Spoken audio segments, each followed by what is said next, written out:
Praise the lord. హల్లెలూయా. దేవునికి స్తోత్రము కలుగునుగాక. ప్రార్థన చేసుకుందాం. ప్రియా దేవుని బిడ్డలారా, తలలు వంచుకుంటే ప్రార్థన చేసుకుందాం.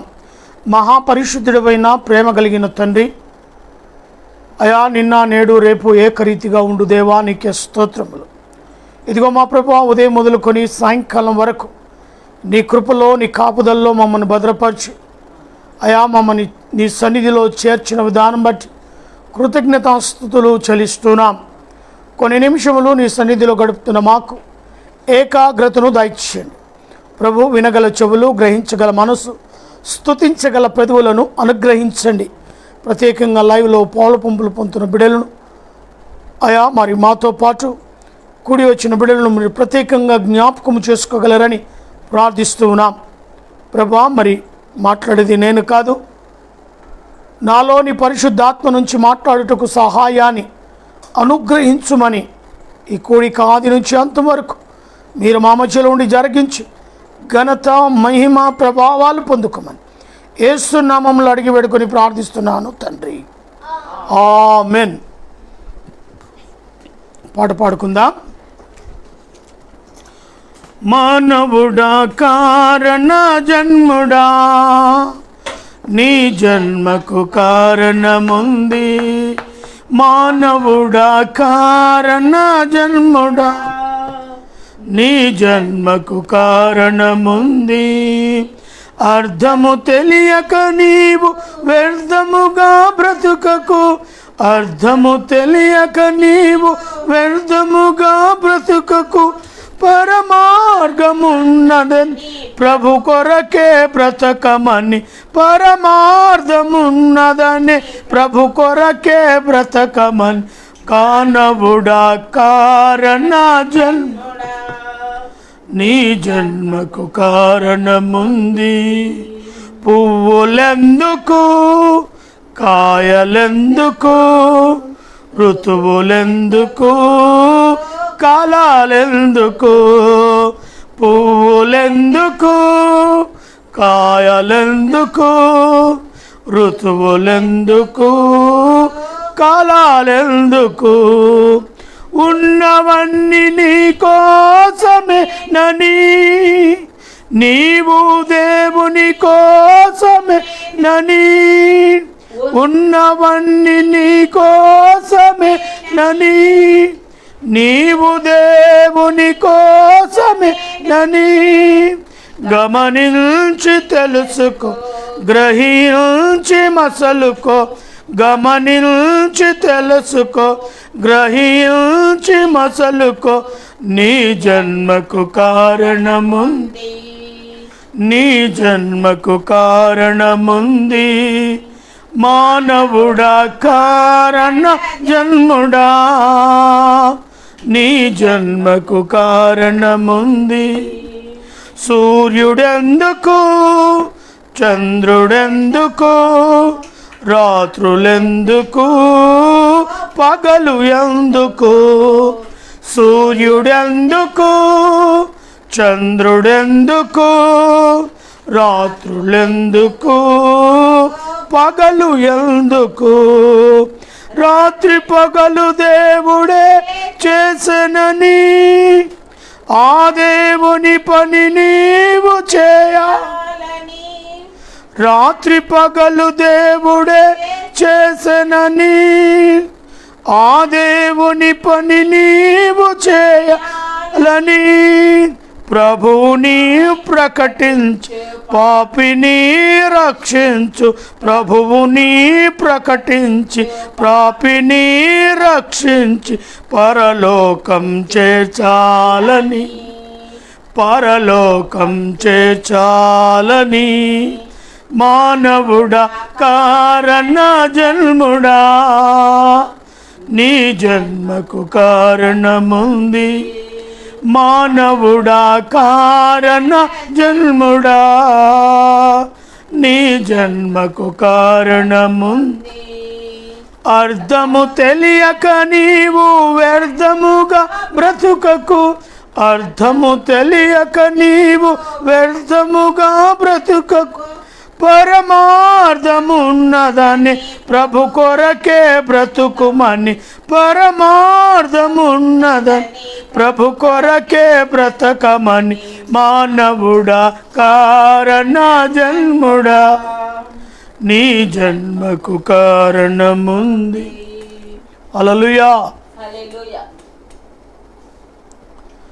దేవునికి స్తోత్రము కలుగునుగాక. మరి ఈ సమయంలో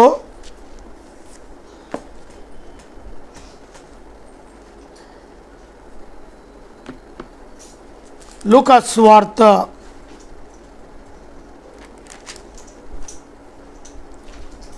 18వ అధ్యాయము, లూకా సువార్త 18వ అధ్యాయము 27వ వచనాన్ని చదువుకుందాం.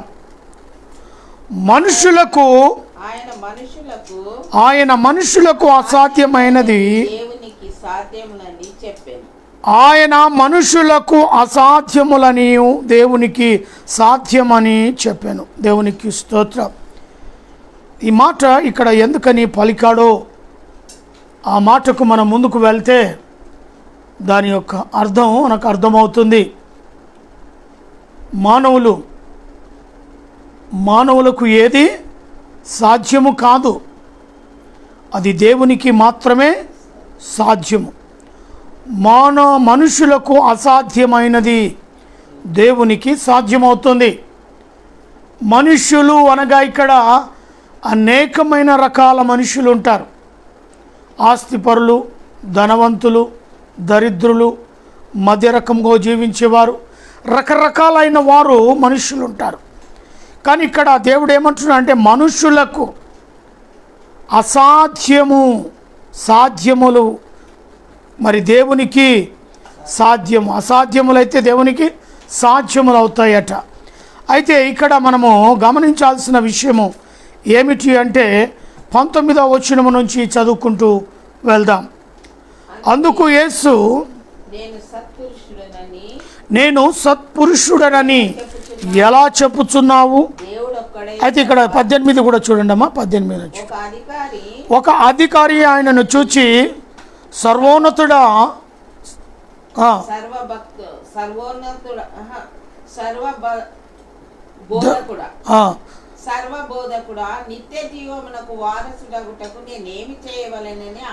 ఇక్కడ సమస్య ఈ యొక్క మరి అధికారికి ఆయన ఒక సమస్య వచ్చింది. మరి నిత్య జీవమును వారసుడు అగుటకు నేను నిత్య జీవము గురించి వారసుడు అగుటకు నేనేమి చేయాలి అని సాక్షాత్తు ఆ యొక్క అధికారి యేసు ప్రభువునే అడుగుతున్నాడు. ఎవరిని? యేసు ప్రభునే. నిన్న కూడా మనము యేసు ప్రభు దగ్గర జరిగిన సంఘటననే మనము చూసుకున్నాం. తండ్రిలో ఉన్న విశ్వాసాన్ని బట్టి ఆ యొక్క నమ్మటానికి మంచి యోగ్యత కలిగి ఉంటే వానికి దేవుడు అనేకమైన కార్యాలు చేస్తాడు. సమస్తము సాధ్యమే ప్రభుకు. అదే రీతిగా ఇక్కడ కూడా ఆ యేసు ప్రభుతో జరిగిన సంఘటననే మనం మాట్లాడుకుంటున్నాం. అయితే ఆ యొక్క అధికారికి ఒక ప్రశ్న అక్కడ ఏర్పడింది. నిత్య జీవము పొందుకొనుటకు నేను ఏమి చేయాలి, మరి వారసుడు అగుటకు నేను ఏమి చేయవలెనని అడిగాను. అంటే నిత్యము జీవించటానికి, నిత్య జీవములోనికి నేను వెళ్ళటానికి ఏ కార్యాలు చేస్తే నిత్య జీవంలో నేను ఉండగలుగుతాను అని ఒక ప్రశ్న ప్రభు ఎదుట ఆ అధికారి ఉంచినట్టుగా మనం చూస్తున్నాం. అప్పుడు చదువుకుందాం. అందుకు యేసు, ఇక్కడ ఆ ప్రశ్నకు సమాధానం. అందుకు యేసు నేను సత్పురుషుడనని ఎలా చెప్పుచున్నావు? దేవుడు ఒక్కడే తప్ప మరి ఎవడును సత్పురుషుడు కాడు. నిన్ను నీవే ఎలా నువ్వు అనుకుంటున్నావు సత్పురుషుడని, ఏ పాపము లేని వాడనని నిన్ను నీవే ఎలా చెప్పుకుంటున్నావు అని మరి ఇక్కడ ప్రభు అతనితో అంటున్నాడు. సత్పురుషుడవని ఎలా చెప్పుకొనుచున్నావు? దేవుడు ఒక్కడే తప్ప మరి ఎవడును సత్పురుషుడు కాడు. ఎందుకంటే ఉదాహరణగా మనము అక్కడ మరి ఒక స్త్రీని రాళ్ళతో కొట్టి చంపడానికి వ్యభిచారం చేస్తున్న స్త్రీని తరుముకొని వస్తున్న జనసమూహము ముందు నేల మీద కూర్చొని ప్రభు రాస్తూ ఉన్న సమయం అక్కడ నేలపైన అక్కడ అడుగుతాడు, మీలో పాపము లేనివాడు మొదటి రాయి ఆమె మీద వేయమని. అందరికీ వారి పాపాలు తెలిసిపోయిన కనుక అందరూ వెళ్ళిపోయారు. చివరికి మిగిలింది యేసు ప్రభు మాత్రమే. అందుకే దేవుడే తప్ప మరి ఎవడును సత్పురుషుడు కాడు అని ఆ యొక్క అధికారితో ప్రభు చెబుతూ ఉన్నాడు. ఆ తర్వాత వ్యభిచరింపవద్దు, నరహత్య చేయవద్దు, దొంగిలియవద్దు, అబద్ధ సాక్ష్యం పలకవద్దు, నీ తల్లిదండ్రులను సన్మానింపుము, ఆజ్ఞలను ఎరుగుదువు గదా అని అతనితో. ఇక్కడ కొన్ని ప్రశ్నలు ప్రభు అయిన యేసు కూడా అధికారికి వేసినట్టుగా చూస్తున్నాం. దేవుడు ఒక్కడే సత్పురుషుడు అని చెప్పిన తర్వాత వ్యభిచరించవద్దు, ఆ తర్వాత నరహత్య చేయవద్దు, దొంగిలించవద్దు, అబద్ధ సాక్ష్యము పలకవద్దు, నీ తల్లిదండ్రులను సన్మానించుము, ఆజ్ఞలను ఎరుగుదువు గదా అని అతనితో చెప్పాను. ఈ యొక్క విషయాన్ని ప్రభు అయిన యేసు ఆ అధికారితో ఈ యొక్క ప్రశ్నలు అక్కడ వేశాడు. అయితే 21వ వచనం, అందుకు అతడు బాల్యము నుంచి వీటినన్నిటినీ అనుసరించుటూనే వచ్చుచున్నాను. ఇక్కడ ఆయన ఏమంటున్నాడు? ఆ అధికారి బాల్యము నుండే వీటిని అనుసరించుతూనే ఉన్నాను నేను. యేసు విని యేసు ప్రభు ఆ మాటలు విన్నాడు. బాల్యము నుంచే వీటన్నిటినీ నేను అనుసరించుచున్నానని చెప్పాను. అయితే యేసు ప్రభు అంటాడు, యేసు సాక్షాత్తు సంభాషణ యవనస్తుడి అధికారికి యేసు ప్రభుకు జరుగుతున్న సంఘటన చూస్తున్నాం. ఎందుకంటే ఇక్కడ మనుష్యులకు అసాధ్యమైనది దేవునికి సాధ్యమై ఉంటుంది. అందుకే ఆ యొక్క విషయాన్ని మనము పరిశీలిస్తున్నాం ఇక్కడ. అందుకే ఇక్కడ అంటున్నాడు కదా, యేసు విని నీకు ఒకటి కొదువగా ఉన్నది, నీకు కలిగినదన్నీ అమ్మి బీదలకు ఇమ్ము, అప్పుడు పరలోకమందు నీకు ధనము కలుగును, నీవు వచ్చి నన్ను వెంబడింపుమని అతనితో చెప్పాను. చూసారా? అయితే ఇవన్నీ చేస్తున్నావు కదా, చాలా మంచిది, వెరీ గుడ్. కానీ ఇంకొకటి కొత్తగా ఉంది, ఇంకొకటి మీ చివరికి మిగిలింది నీ దగ్గర. అదేంటో తెలుసా? నీకు కలిగి ఉన్నవన్నీ కూడా నీవు ఏదైతే వాడు ఆస్తిపరుడు కనుక నీకు కలిగి ఉన్నది ఏదైతే ఉన్నదో వాటిని అమ్మివేసి వాటిని బీదలకు పంచిపెట్టు. అప్పుడు నువ్వేం చేయి? పరలోకమందు నీకు ధనము కలుగును, నీవు వచ్చి నన్ను వెంబడించుము. నీకు ఇహలోకమే కాదు, పరలోకములో కూడా నీకు ధనము మరి కలుగుతుంది. నీకున్న ఈ యొక్క ఆస్తిని నువ్వు అమ్మివేసి తక్షణమే బీదలకు ఇచ్చేయి, తిరిగి నన్ను వెంబడించు, నాతో పాటు కలుసు, నాతో పాటు నడువు, అప్పుడు నీవు పరలోకమందు నీకు ధనము కలుగును, నీవు వచ్చి నన్ను వెంబడించుమని అతనితో చెప్పాను. ఈ మాట ఈరోజు ప్రియ దేవుని బిడ్డలారా, వాక్యం వింటున్న ప్రియ అందరికీ కూడా ఈ మాట తెలియచేస్తున్నాను. ధనవంతుడిగా దేవుని రాజ్యములోనికి నువ్వు వెళ్ళాలంటే స్థానము లేదు. బాల్యము నుంచి అవన్నీ చేస్తున్నాడంటాడు. ఏంటి? వ్యభిచారము చేయవద్దు, నరహత్య చేయవద్దు, దొంగిలించవద్దు, అబద్ధ సాక్ష్యం పలకవద్దు, నీ తల్లిదండ్రులను సన్మానించవాలి. ఇవన్నీ కూడా నేను అనుసరిస్తూనే చాలామంది అంటారు. కానీ ప్రభు ఆ అధికారితో సూటిగా మాట్లాడుతున్నాడు. అదే విషయం ఈరోజు మీతో సూటిగా మాట్లాడుతున్నాడు. చాలా మంచి కార్యాలు చేస్తున్నాను, ఏ చెడు కార్యాలు చేయట్లేదు అనుకుంటూ ఉన్నావేమో ప్రియా దేవుని బిడ్డ, గమనించు. ఈరోజు యేసు ప్రభువును నువ్వు వెంబడించు. ఎందుకంటే ఈ యొక్క సంవత్సరపు చివరిలో నువ్వు ఉంటూ ఉన్నావు.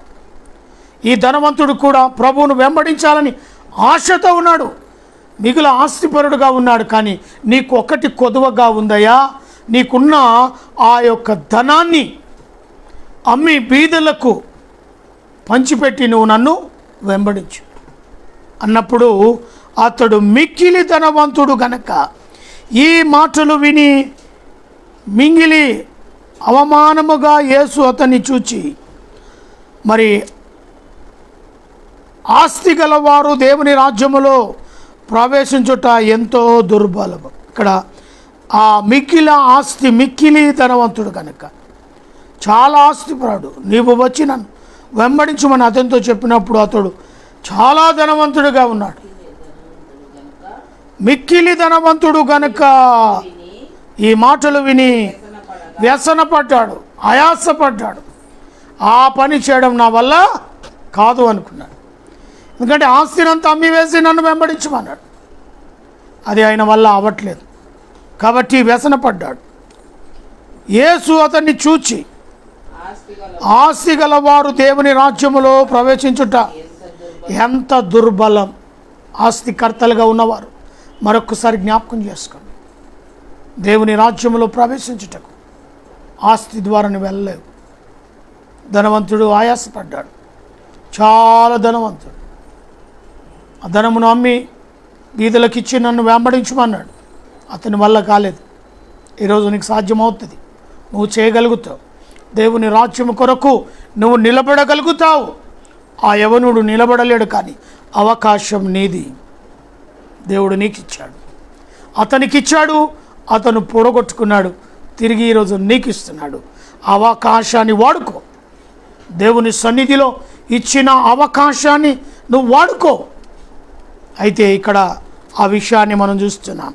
యేసు అతన్ని చూచి, ఆస్తి గలవారు దేవుని రాజ్యములో ప్రవేశించుట ఎంతో దుర్లభం. ధనవంతుడు దేవుని రాజ్యములో ప్రవేశించుట కంటే సూది బెజ్జములో వంటి దూరుట సులభమని చెప్పాను. సూది బెజ్జం ఎంత ఉంటుంది? మన కంటికే కనబడదు. ధనవంతునికి సూది బెజ్జానికి దేవుడు పోల్చాడు. ధనవంతునికి మరి సూది బెజ్జం, ఆ సూది బెజ్జములో నుంచి ఒంటె ఎంత ఎత్తుగా ఉంటుందో మనకు తెలుసు. ఆ ఒంటె దూరిపోద్దంట, కానీ ధనవంతుడు మాత్రం దేవుని రాజ్యములోనికి వెళ్ళలేడు. ఆ మాటకి ఈ మాట చూడండి ఎంత వ్యత్యాసం ఉంది. దేవుని రాజ్యములో ప్రవేశించుట ఎంత దుర్భరం. ధనవంతుడు దేవుని రాజ్యములో ప్రవేశించుట కంటే సూది బెజ్జములో ఒంటె దూరుట సులభమని చెప్పాను. మనుషులకు అసాధ్యమైనది దేవునికి సాధ్యం. ఆయన రాజ్యంలో ప్రవేశించుటకు మనుషుడు వచ్చిన సమయాన్ని వృధా చేసుకొని సమయాన్ని పోడగొట్టుకుంటాడు, అవకాశాన్ని పోడగొట్టుకుంటాడు. ఎందుకంటే వెనక ఉన్న ఆస్తిని బట్టి ఆశతో ఉంటాడు. నాకేముంది బ్రదర్, సుఖవంతమైన జీవితాన్ని అనుభవిస్తున్నాను, చాలా ఆస్తి ఉంది, చాలా తినలేని తరగలేని ఆస్తి నాతో కూడబెట్టుకొనున్నా, నాకు ఏది అక్కర్లేదు. అదే రీతి ఓ ధనవంతుడు అనుకున్నాడు, నా ప్రాణమా తినుము త్రాగుము సుఖించుము. ఒరి వెరివాడా, ఈ రాత్రే ఏం జరుగుతుందో నీకు తెలియదు. చూసారా, దేవుడు మాట్లాడితే సమాధానం ఉండాలి మనతో. వాడు ప్రాణముతో మాట్లాడుకుంటున్నాడు. ఇక్కడ కూడా మనము ఈ అధికారిని చూసాం, ఆస్తికర్త. వాడు మిక్కిలి వ్యసనపడ్డాడు. అమ్మి దేవుడు అన్నట్టుగా అమ్మేసి యేసయ్యను వెంబడించవచ్చు కదా, వెంబడించలేదు. కానీ వాడికి ఒక కోరిక ఉంది. ఏం కోరిక ఉంది? నిత్య జీవము వారసుడు అవ్వడానికి కోరిక ఉంది. అది అంత ఈజీగా రాదు.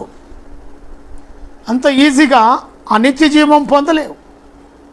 నిత్య జీవం పొందటానికి ఇహలోకాన్ని నువ్వు జయించాలి. ఇహలోకములో ఆశలను జయిస్తేనే నిత్య జీవానికి వారసుడు అవుతావు.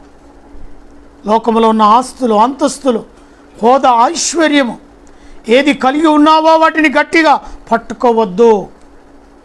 ప్రభు కొరకు వదిలిపెట్టు, ప్రభువును వెంబడించు, ప్రభు కొరకు సాక్షిగా ఉండు.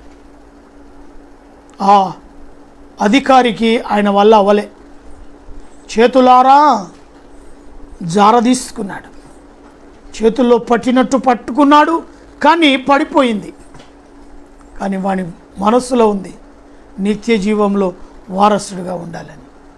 ఈరోజు నీకున్నదా? ఆ అధికారికి లేని ఛాన్స్ ప్రభు ఈరోజు నీకు ఇచ్చాడు, నిత్య జీవం వారసులగుట. అందుకే ధనవంతుడు దేవుని రాజ్యములో ప్రవేశించాడు. సూది బెజ్జములో వంటే దూరుట సులభము. దేవుడు మాట్లాడుతున్నాడు. ప్రియ దేవుని బిడ్డ, దేవుని రాజ్యంలో మాత్రం ధనవంతునికి చోటు లేదు. ఆలోచన చేస్తే నీకు సమస్తం సాధ్యమే. ఎందుకంటే మనుషులకు అసాధ్యమైనది దేవునికి సాధ్యం. వాడు ఆస్తితోని నేను పోగలుగుతా, నా ఉన్న ఆస్తి నాది, ఆస్తి అమ్మన్నా నేను పరలోకానికి పోతా అనుకున్నాడు. ఆస్తి అమ్ము నన్ను వెంబడించంటే మాత్రం వస్తలేడు. అస్సలు టైంకి వచ్చే వరకల్లా చేతులు ఎత్తేస్తాడు. మంచి కార్యాలు చేస్తున్నాడట. వ్యభిచరించలేదు, నరహత్య చేయలేదు, దొంగిలించలేదు, అబద్ధ సాక్ష్యం పలకలేదు, నీ తల్లిదండ్రులను సన్మానించవాలని ఇవన్నీ చేస్తున్నాడంటే ఎప్పటి నుంచి? బాల్యం నుంచే. ఈరోజు నువ్వు కూడా చేస్తుండొచ్చు బాల్యం నుంచి. కానీ ఒకటి కొదవగా ఉంది, వాటిని అమ్మి నన్ను నీవు వెంబడించు ప్రభు అంటున్నాడు. వాటిని అమ్మి నా పరిచర్య నిమిత్తం నువ్వు ముందుకు రా. నువ్వు కలిగిన ఆస్తిని బట్టి ఇహలోకములు అన్నీ వదిలేస్తావు, ఏది కూడా రాదు. అమ్మి బీదలకిచ్చి నువ్వు నన్ను వెంబడించు. ఆయాసమే, హృదయంలో ఆయాసం కలిగింది, అందుకే వ్యసనముతో వెళ్ళిపోయాడు. అందుకే ప్రభు అంటున్నాడు, దేవుని రాజ్యంలో ప్రవేశించుట దుర్బలం. అంటే సూది బెజ్జంలో దూరిపోతుంది, కానీ ధనవంతునికి అక్కడ స్థానము లేదు. 26వ వచనం, ఇది వినినవాడు అలాగైతే ఎవడు రక్షణ పొందుకునని అతన్ని అడగగా ఆయన మనుషులకు సాధ్యము కానిది దేవుని, మనుషులకు అసాధ్యమైనవి దేవునికి సాధ్యమని చెప్పాను. మనుషులకు అసాధ్యమైనదే దేవునికి సాధ్యం. ఇప్పుడు ఈ మానవునికి సాధ్యం కాలే కదా, అసాధ్యమైంది. అవకాశాన్ని పొడగొట్టుకున్నాడు. ప్రభువును వెంబడించి నడవలేకపోయాడు. ప్రభువును అనుసరించి ప్రభుతో ప్రయాణం కట్టలేకపోయాడు. ఆస్తి, లోకాస్తి చాలా సంపాదించాడు.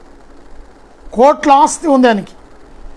ఆస్తి వైపే తన మనస్సు ఉంది, కానీ దేవుని మాట వైపు ఆయన మనసు త్రిప్పలేకపోయాడు. కనుక మనుషులకు అసాధ్యమైనది దేవునికి సాధ్యమవుతుంది, మనుషునికి అసాధ్యం. అందుకే ఇక్కడ మాటను మనం చూస్తున్నాం. ఆ తర్వాత 28వ వచనం, పేతురు ఇదిగో మేము మాకు కలిగినవి విడిచిపెట్టి నిన్ను వెంబడించితిమనగా ఆయన దేవుని రాజ్య నిమిత్తమై ఇంటినైనను, భార్యనైనను, అన్నదమ్ములైనను, తల్లిదండ్రులైనను, పిల్లలైనను విడిచిపెట్టిన వాడు ఎవడును ఇహమందైనను చాలా రెట్లు పరమందు నిత్య జీవం పొందునని నిశ్చయముగా మీతో చెప్పుచున్నానని వారితో చెప్పాను. ఇంకా చాలా విషయాలు అక్కడ బోధించాడు, చాలా విషయాలు వారితో మాట్లాడుతున్నాడు. పైనుంచి మనం చూసుకుంటూ వస్తే వ్యభిచరించవద్దు, నరహత్య చేయవద్దు, దొంగిలించవద్దు, అబద్ధ సాక్ష్యం పలకకూడదు, నీ తల్లిదండ్రులను సన్మానించవాలని ఆజ్ఞలను గైకొనాలి కదా అని అక్కడ చెప్పాడు. తర్వాత ఇక్కడ అంటాడు కదా, మరి పేతురు ఇదిగో మేము మాకు కలిగి ఉన్నది విడిచిపెట్టి. అవును, పేతురు, సీమోను, ఆంధ్ర, వీళ్ళందరూ కూడా దేవుని మాటకు లోబడ్డారు. వారికి ఉన్న ఆస్తి ఏంటో తెలుసా? వలలు, చేపలు పట్టువారు, జాలరులు, వాళ్ళ ఆస్తిని అక్కడ పడేశారు. ప్రభు రా, నువ్వు నన్ను వెంబడించు అనగానే వారి యొక్కున్న ఆ ఆస్తి అనగా వారికి అదే వలలే ఆస్తి. వాళ్ళకి ఆ వల వేయటం, సముద్రంలో చేపలు పట్టడం, అది అమ్మటం, వచ్చే ఆదాయమే ఆ వలల ద్వారా. ఆ వల అనగా వారికి ఆస్తి. కాబట్టి నేను మనుషులను పట్టు జాలరుగా మిమ్మల్ని నేను తయారు చేస్తాను, మీరు నన్ను వెంబడించండి. వారికి ఉన్న ఆస్తినంతా వదిలిపెట్టాడు, యేసును వెంబడించాడు. కానీ ఇక్కడ అధికారి వల్ల అవలే, పేతురు మిగతా శిష్యులకు అది సాధ్యమైంది. కనుక వారు అంటున్నారు, ఇంటినైనను దేవుని రాజ్యము నిమిత్తమై, దేవుని రాజ్య నిమిత్తమై. అక్కడ అధికారితో అన్నాడు, నువ్వు ఆస్తిని అమ్మి నువ్వు నన్ను వెంబడించు అన్నాడు. ఇక్కడ మనతో అంటున్నాడు సూటిగా, నీకు ఆస్తి లేదు. నువ్వు అనవచ్చు, నాకంత ఆస్తి లేదు బ్రదర్, నాకున్నదే కొంచెం, ఏదో చాలని జీవితాలు, ఓకే. కానీ దేవుని రాజ్య నిమిత్తమై ఇంటినైనను, భార్యనైనను, అన్నదమ్ములనైనను, తల్లిదండ్రులనైనను, పిల్లలనైనను విడిచిపెట్టిన వాడు ఎవడును ఇహమందు చాలా రెట్లను, పరలోకమందు నిత్య జీవమును పొందుడని నిశ్చయముగా మీతో చెప్పుచున్నాను అని వారితో అని. అది దాని జవాబు. మనుష్యులకు సాధ్యం, అసాధ్యమైనది దేవునికి సాధ్యం. ఇవన్నీ మనుష్యులకు అసాధ్యం, చేయలేము, ఇది అవ్వదు. కానీ దేవునికి సాధ్యం. దేవునికి సాధ్యము గనుక దేవుడు మాట్లాడాడు. ఇవన్నీ మనుషులకు అసాధ్యములు. దేవుని రాజ్యంలోనికి ప్రవేశించడానికి ఇవన్నీ కూడా మనం ఇష్టపడతలేం. అవన్నీ ఇష్టపడితేనే నిత్య జీవంలో వారసులుగా ఉంటాం. ఏదో వస్తాం, ఏదో కొంచెం అద్భుతాలు జరిగితే చాలు, స్వస్థతలు జరిగితే చాలు, మమ్మల్ని దేవుడు ఆశీర్వదిస్తే చాలు కాదండి. నీ ప్రయాణం చివరికి అక్కడికి, పరలోక రాజ్యం, నిత్య నివాసం. ఈ యొక్క మరి అధికారికి ఉన్న ఆలోచన నిత్య జీవము వారసం అగుటకు. నీకు కూడా ఛాన్స్ ఉంది. ఏదో కొంచెం ఈ లోకంలో బ్రతున్నాం, కొన్ని శ్రమలు వస్తున్నప్పుడు అప్పుడు ఆదుకుంటే చాలు అంటావా? కాదండి. ఇవన్నీ అన్నులకు వస్తుంది, ప్రభు నమ్మిన బిడ్డలకు వస్తుంది, ప్రభు మార్గంలో నడుస్తున్న బిడ్డలకు వస్తుంది. ఇహలోకంలో అన్నీ వస్తూ ఉంటాయి, పోతూ ఉంటాయి. వాటి గురించి కథ తపన. ఇక్కడి నుంచి నువ్వు ఎక్కడికి బయలుదేరుతావు? బయలుదేరినప్పుడు ఇక్కడ చేయాల్సిన గల కార్యాలు అవి చాలా జాగ్రత్తగా నీ ముందు పెట్టుకొని నడుస్తూ ఉండాలి. అప్పుడే నిన్ను నిత్య జీవంలోనికి ప్రవేశింపచేస్తాయి. ఆస్తి ఉండి ఐశ్వర్యం కలిగి ఇంకా డబ్బు మీద వ్యామోహముతో సంపాదిస్తూ వెళ్తే అక్కడ మాత్రం చోటు లేదు. కీర్తనల గ్రంథం చివరిగా 40వ అధ్యాయం 4వ వచనాన్ని చూసుకొని ముగిద్దాం.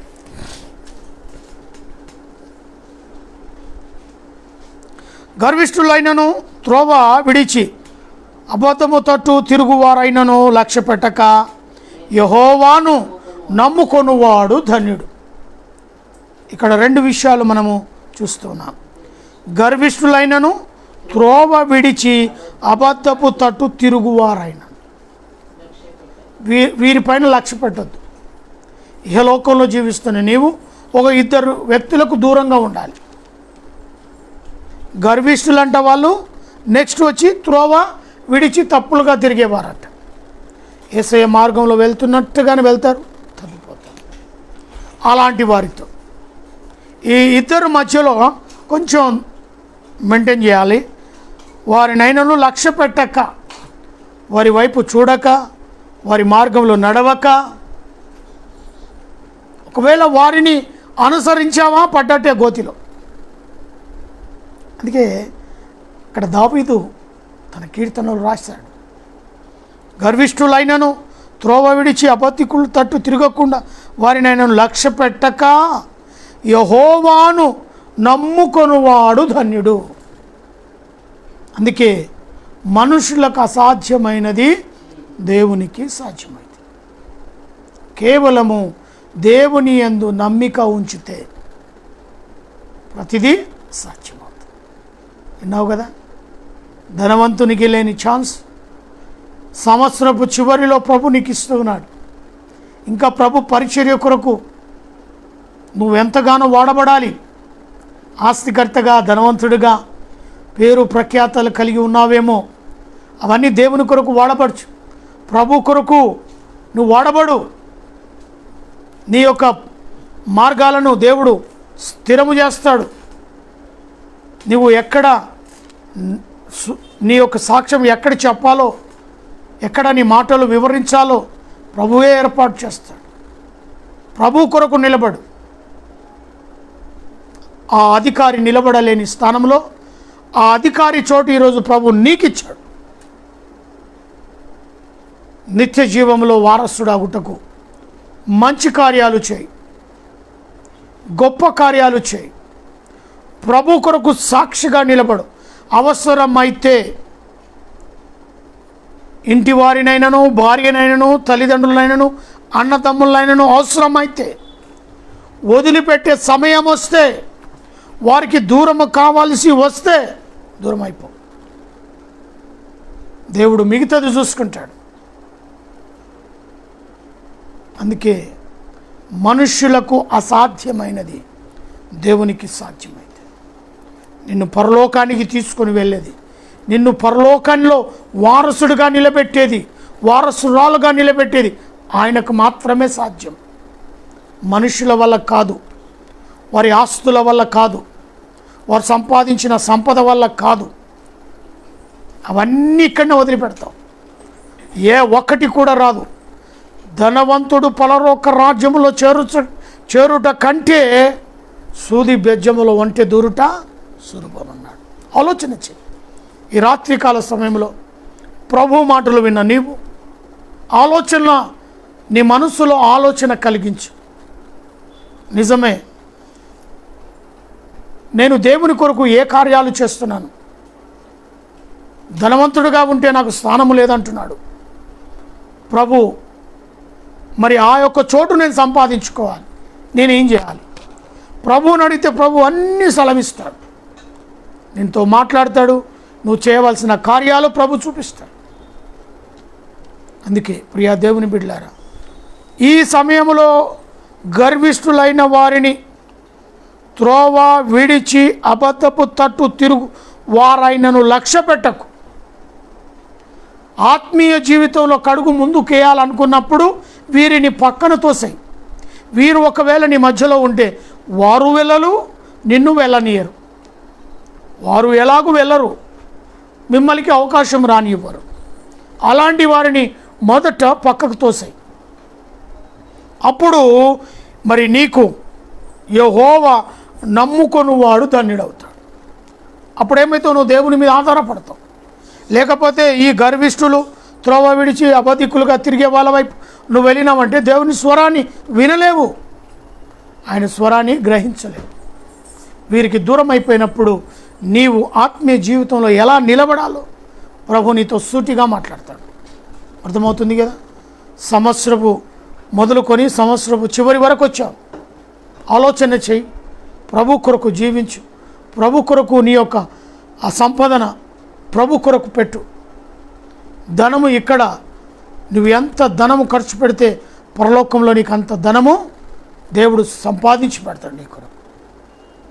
కాబట్టి వాక్యమైన ప్రియ దేవుని బిడ్డలారా, ఆత్మీయ ఆలోచన కలిగి సంవత్సరపు చివరిలో ఉంటున్న మనం కేవలము ప్రభు కొరకే మన హృదయాలను అర్పించాలని, ఆ నిత్య జీవం వైపు మన మార్గం ఉండాలని ప్రభు పేరట మనవి చేస్తూ ఈ నా మాటలు నేను ముగిస్తూ ఉన్నాను. ప్రార్థన చేసుకుందామా? తలలు వంచుకుందాం. మహాపరిశుద్ధుడవైన ప్రేమ కలిగిన తండ్రి, నీకు స్తోత్రాలు, వందనాలు, కృతజ్ఞత స్తుతులు చెల్లిస్తూ ఉన్నాను. మంచి దేవుడవు, మంచి కాపరివి. మనుష్యులకు అసాధ్యమైనది దేవునికి సాధ్యం. మనుష్యుల వల్ల జరగనిది దేవుని వల్ల జరుగుతుంది. అవును ప్రభువా, ధనవంతుడు పరలోక రాజ్యములో ప్రవేశించాడు. సూది బెజ్జములో వంటి దూరుట సులభము, పరలోక రాజ్యంలో మాత్రం వాడికి స్థానము లేదు. ధనవంతునికి స్థానము లేదని వివరించావు. వ్యసనముతో, మనసు వేదనతో ఆ యొక్క అధికారి నీ సన్నిధి నుంచి వెళ్ళిపోయాడు. మరి అవకాశం ఇచ్చావు. ఈరోజు వాక్యము ద్వారా వింటున్న బిడ్డలతో సూటిగా మాట్లాడావు. ధనవంతుడు పోడగొట్టుకున్న ఆ యొక్క సమయాన్ని ప్రభువా వాక్యం వింటున్న బిడ్డలకు ఇచ్చావు, వారి చేతుల్లో ఉంచావు. ఏ తీర్మానము తీసుకోవాలో వారి మీదనే ఉంచావు. మంచి ఆలోచనల ద్వారా వారితో సూటిగా మాట్లాడండి అయా. ధనము కలిగి వృధా జీవితాలు జీవిస్తూ వ్యర్థమైన జీవితాల వైపు వ్యామోహము చెందుతున్న వారిని దర్శించండి. ఇహలోకము కాదు బాబు, ఏ లోకము కాదు బిడ్డ, పరలోకములో నీ ఆస్తి సమకూర్చుకో అనే జ్ఞానోదయం కలిగించండి. యవన బిడ్డలతో మాట్లాడండి. యవన బిడ్డలను ప్రభు నీ వైపు త్రిప్పండి. పాపపోని చీకటిలో ప్రయాణముతో పరుగులెడుతున్నారు. అట్టి బిడ్డలను ప్రభువా నీ పిలుపు ద్వారా పలకరించండి. వారితో సూటిగా మాట్లాడండి ప్రభు. నీ కొరకు సాక్షిగా నిలబెట్టండి. వాక్యము వృధా కాకుండా వారి హృదయంలో నీరు కట్టి ఫలింపచేయండి. యేసు ప్రభువా మరొకసారి కరోనా వైరస్తో ఎందరో ఈ లోకాన్ని విడిచిపెట్టారు. అటు ఆత్మలకు శాంతి సమాధానం నెలకొల్పండి. కుటుంబ సభ్యులకు ఓదార్పు నెమ్మదిని దయచేయండి. దేశ సరిహద్దులో ఉన్న మిలిటరీ వారిని, పోలీసు వారిని, పరిశుద్ధ కార్మికులను దీవించి ఆశీర్వదించండి. ఆయా దేశంలో మరి పరిపాలిస్తున్న దేశ నాయకులను ప్రభువాని రెక్కల కింద భద్రపరచండి. చక్కటి పరిపాలన జరిగించులాగున జ్ఞానాన్ని ప్రసాదించండి. బేతేలు క్రీస్తుగా కుటుంబాన్ని కొరకై ప్రార్థిస్తున్నాం. మా ప్రభువా మా యొక్క తల్లిని తండ్రిని దీవించి ఆశీర్వదించి వృద్ధాప్యంలో వారు ఉంటుండగా నీ కృపాని కాపుదలని భద్రత వారిపైన ఉంచండి. నీ పరిచర్యలో బహుబలముగా వాడుకునండి. అదే రీతిగా బాప్టిస్ట్ బెనహర్ బ్రదర్ అనుగ్రహించిన కుమార్తె అల్లుడు కుమారుని దీవించి ఆశీర్వదించమని ప్రార్థిస్తున్నాను. పురుషోత్తం బ్రదర్ తన సతీమణి బిడ్డలను తన కుటుంబాన్ని సన్నిధిలో జ్ఞాపకం చేసుకునండి. అయా ఈ రీతిగా విజయ్ కుమార్ ఎందరెందరో ప్రభువాని సన్నిధిలో లైవ్లో పాలు పనులు పొందుతూ ఉన్నారు. వెంకటలక్ష్మి గురించి అయా మరి ప్రసాద్ కే ప్రసాద్ బ్రదర్ వారి కుటుంబాన్ని గురించి అయా మరి ఇంకను అనేకులు నీ సువార్త వర్తమానాన్ని వింటూ ఉన్నారు. అటు బిడ్డల యొక్క కోరికలను తీర్చండి. సంవత్సరపు చివరిలో ఉంటుండగా నీ స్వరాన్ని వినటానికి సహాయాన్ని దయచేయండి. అదే రీతిగా మా ప్రభువా అమర్ ఆసాబ్ వారిని వారి కుటుంబాలను దీవించండి. రవీందర్ బ్రదర్ కుటుంబాలను ప్రభువా జ్ఞాపకం చేసుకున్నాడు. రోమన్ ప్రకాష్ బ్రదర్ వారిని వారి కుటుంబాన్ని జ్ఞాపకం చేసుకున్నాడు. మా ప్రభువా మరి రామకృష్ణ తన సతీమణి బిడ్డలను జ్ఞాపకం చేసుకునండి. అదే రీతిగా చిన్న కల్పన అనుగ్రహించిన బిడ్డలు నబి కుటుంబాన్ని, ప్రియాంక కుటుంబాన్ని తండ్రి ప్రభువా జ్ఞాపకం చేసుకునండి. అంజలి రెడ్డిని, అనిల్ రెడ్డిని ప్రభువా వారిని అనాథలుగా ఉన్న బిడ్డలను లేవనెత్తిని ఆత్మకార్యాలు జరిగించండి. అంజలి రెడ్డికి గర్భఫలమును దయచేయండి. అదే రీతిగా మా ప్రభువా జయపాల్ రెడ్డిని తన సతీమణి బిడ్డలను తన వ్యాపారాన్ని దీవించి ఆశీర్వదించండి. మనోహర్ భారతి అనుగ్రహించిన బిడ్డలను, ప్రసాదేశ్వర్ అనుగ్రహించిన కుమార్తెను ప్రభువా జ్ఞాపకం చేసుకునండి. ప్రభాకర్ సార్ యొక్క కుమారుడు, కోడలు, మా కుమార్తెలు, అల్లుళ్ళు, మన్మరాళ్ళను ప్రభువా నీ సన్నిధిలో జ్ఞాపకం చేసుకునండి. రాజన్ కుట్టి తన సతీమణి కుమారులను ప్రభువా జ్ఞాపకం చేసుకోమని ప్రార్థిస్తూ ఉన్నాం. ఈ రీతిగా మా ప్రభువా ఎందరెందరో ఆయా మరి ఉద్యోగాల గురించి, వివాహము గురించి, గర్భఫలము గురించి ప్రార్థనలు కోరి ఉన్నారు. అట్టి బిడ్డల యొక్క కోరికలను ప్రభువా నెరవేర్చండి. దైవజనుల వారి సంఘాలను, సంఘ సభ్యులను దీవించి ఆశీర్వదించండి. నెహెమియా బ్రదర్ తన సంఘాన్ని, తన కుటుంబాన్ని, తన పరిచర్యను దీవించి ఆశీర్వదించండి. మా రక్త సంబంధులు ఎందరైతే నీ పరిచర్యలో ఉన్నారో అట్టి బిడ్డలను మెండారుగా దీవించి ఆశీర్వదించండి. మా స్నేహితులను, క్లాస్మేట్స్ను ప్రభువా నీ పరిచర్యలో ఉన్న ప్రతి బిడ్డలను ప్రభువా ఆశీర్వదించి నీ కృపాని కాపుదలు భద్రపరచండి. అదే రీతిగా మంగనూరు వంశములో ఎందరైతే స్వార్థ పనిభారము కలిగి ఉన్నారో అట్టి వారిని అందరూ 30, 60, 100 ప్రతిఫలము కలిగించమని ప్రార్థిస్తున్నాం. అయా అన్నలను మొదలైన అక్క బావులను అనుగ్రహించిన కుమారులను, కుమార్తెలను, అల్లులను, కోడళ్లను, మన్మరాలను దీవించి ఆశీర్వదించండి. అదే రీతిగా బామర్దులను, మర్దలను, వదినను అనుగ్రహించిన కుమారులను, కుమార్తెలను, అల్లులను, కోడళ్లను, మన్మరాలను దీవించి ఆశీర్వదించమని ప్రార్థిస్తూ ఉన్నాం. లక్ష్మణ్ విషయంలో ప్రత్యేకంగా తనకు స్వస్థత విషయంలో ప్రార్థిస్తున్నాం. నజరేయుడైన యేసు రాజా బిడ్డను స్వస్థపరిచి సంపూర్ణమైన ఆరోగ్యం అనుగ్రహించండి. విక్కికి ఇచ్చిన ఆరోగ్యాన్ని బట్టి కూడా స్తోత్రాలు, వందనాలు. నాని యొక్క పేరెంట్స్, తన యొక్క తల్లిని, తండ్రిని, తమ్ముని, చెల్లిని, భావను అనుగ్రహించిన బిడ్డలను దీవించి ఆశీర్వదించి నీ కృపాని కాపుదల్లో భద్రపరచండి. కరీంనగర్లో ఉంటున్న నాని డూబును ప్రభా నీ రెక్కల కింద భద్రపరచగలరని ప్రార్థిస్తూ ఉన్నాం. నానికి హైదరాబాద్ అయా ట్రాన్స్ఫర్ అవ్వడానికి కృప దయచేయండి. నీవిచ్చు గర్భఫలం మరి ఒక గర్భఫలం కొరకు బిడ్డలు అయా ఎదురు చూస్తుండగా గర్భఫలమును దయచేయండి. ఇచ్చిన కుమార్తెను బట్టి సుసన్న సాత్విక మంచి జ్ఞానాన్ని దయచేయండి. ఆత్మీయ జ్ఞానంలో బిడ్డ ఎదుగుటకు సహాయాన్ని దయచేయండి. నీ అందును, మనుషుల దయందును, దేవుని దయందును బిడ్డ ఎదిగి ప్రభా రాబోయే రోజుల్లో నీవి పరిచర్య చేసి బిడ్డగా అభిషేకించమని ప్రార్థిస్తూ ఉన్నాం. పాస్టర్మ దీవించి ఆరోగ్య బలము శక్తిని దయచేసావు. ఇంతవరకు ఇచ్చిన ఆరోగ్యాన్ని బట్టి వందనాలు. ఇక ముందు కూడా ఇంతకంటే ఇంకా అద్భుతమైన ఆరోగ్యం తనకు ప్రసాదించమని ప్రార్థిస్తూ ఉన్నాం. ఏకేటాలో నివసిస్తున్న ప్రతి కుటుంబాన్ని దీవించండి. ప్రతి ఒక్క బిడ్డ తండ్రి చేస్తున్న ఉద్యోగాలను, చేస్తున్న బిజినెస్ను ప్రభు ఆశీర్వదించమని, ఆయా ఇరుగు పొరుగు వారిని దీవించి ఆశీర్వదించమని ప్రార్థిస్తున్నాం. అనారోగ్యంలో ఉన్న వారిని స్వస్థపరచండి. కుషాయగూడ డిపోలో పనిచేస్తున్న కండక్టర్ సోదరు, డ్రైవర్ సోదరు, మెకానిక్ సోదరు, office staff, security staff, DM గారి కుటుంబం, సిఏ గారి కుటుంబం, ప్రతి కుటుంబం నీ నామంలో ఆశీర్వదింపబడునుగా కానీ ప్రార్థిస్తూ ఉన్నాం. అయా పాలిచ్చు వారిని, కరణైన వారిని జ్ఞాపకం చేసుకున్నాడు. అయా ప్రత్యేకంగా ఈరోజు వివాహ దినములను, జన్మదినములు జరుపుకుంటున్న బిడ్డలను మెండారుగా దీవించి ఆశీర్వదించండి. Heart problem, liver problem, kidney problem, మోకాల నొప్పులతో, అరికాల నొప్పులతో, బీపీ, షుగర్ లాంటి జబ్బులతో బాధపడుతున్న వారికి స్వస్థత, విడుదల యేసునామం కలుగును గాక అని ఆజ్ఞాపిస్తున్నాను. నాలో ఉన్న బీపీ సమస్తమైన వ్యాధి బాధల నుంచి ప్రభా స్వస్థపరిచి నిలబెట్టి ఇంతవరకు ఇటు ఉద్యోగంలో పరిచయలను బహుబలంగా వాడుకుంటున్నందుకు వందనాలు. ప్రత్యేకంగా లైవ్లో పాలు పంపులు పొందిన ప్రతి బిడ్డను పేరు పేరును దీవించి ఆశీర్వదించగలరని యేసు నామంలో అడిగి పెట్టుకుని ప్రార్థిస్తున్నాను తండ్రి. మన తండ్రి అయిన దేవుని ప్రేమ, కుమారుడైన యేసు క్రీస్తు కృప, పరిశుద్ధాత్మక అన్యోన్య సహవాసమైన సన్నిధి కూడిన మనకును సకల ప్రజలకును ఇప్పుడును ఎల్లప్పుడును సదాకాలము తోడై నీడై ఉండునుగాక. Amen, amen, amen. Praise the lord.